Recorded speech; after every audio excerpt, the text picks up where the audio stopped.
Je me méfie du couple infernal intérêt particulier, intérêt général.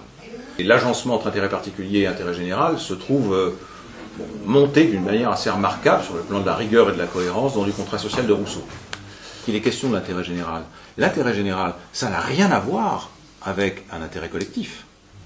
C'est pas un intérêt qui est porté par un collectif, puisque Rousseau se méfie de toutes les sociétés partielles, de toutes les brigues, de toutes les factions. Même pendant une certaine période de la Révolution française, la méfiance, voire la suspicion à l'égard des factions était nourrie par une certaine lecture de Rousseau, de ce Rousseau-là. Mais l'intérêt général, c'est l'intérêt de l'individu en tant qu'il délibère de façon purement rationnelle sur son propre intérêt. Et il se dit, est-ce que ce que je veux pour moi, je peux le vouloir en même temps pour les autres? Mais c'est une délibération qui se passe dans le fort intérieur. L'idéal, ce serait que les individus délibèrent, que chaque individu délibère en son fort intérieur, sans aucune possibilité de communication avec les autres. C'est terrible, ça. Alors, dans la mystique de la Troisième République, ça a été l'isoloir qui a symbolisé ça, parce qu'il y a une bonne partie de l'histoire de la Troisième République qui emprunte à la fois à Rousseau, à Kant et à d'autres penseurs. Mais le commun, justement, offre une logique qui est complètement différente, qui est celle, précisément, de la confrontation d'emblée collective des avis des différents individus, avec un accord ou une entente qui intervient sur les règles, mais qui n'est pas du tout quelque chose de formel, parce qu'on engage quelque chose de très profond, au contraire, quand on s'entend là-dessus.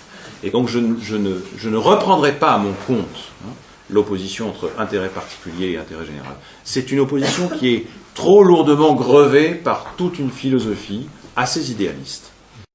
Et je crois qu'il faut prendre en compte, alors je ne dis pas que l'intérêt général émerge de la composition des intérêts particuliers, je dis simplement que la notion d'intérêt général est pour moi une notion suspecte, précisément parce qu'elle est fondée sur cet isolement de chaque individu, privé de toute communication avec les autres. Et je me méfie là aussi de l'expression le corps politique, parce que ça suppose, si Hayès le dit d'une façon très très simple, ça suppose qu'il y a un corps séparé, et que finalement, ce corps séparé doit délibérer en son sein.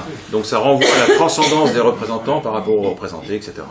Je suis pour une logique fédérative, en effet, mais les logiques fédératives construites à partir d'intérêts particuliers, qui sont des intérêts coalisés pour la défense de commun, ça me semble être quelque chose de préférable à la défense abstraite de l'intérêt général.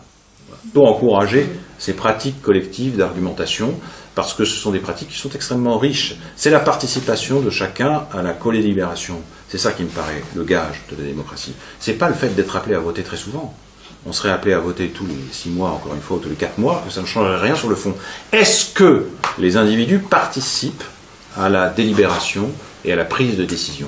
C'est la pierre de touche. C'est la pierre de touche qui fait que, justement, on peut dire de la logique des communs que c'est une logique politique.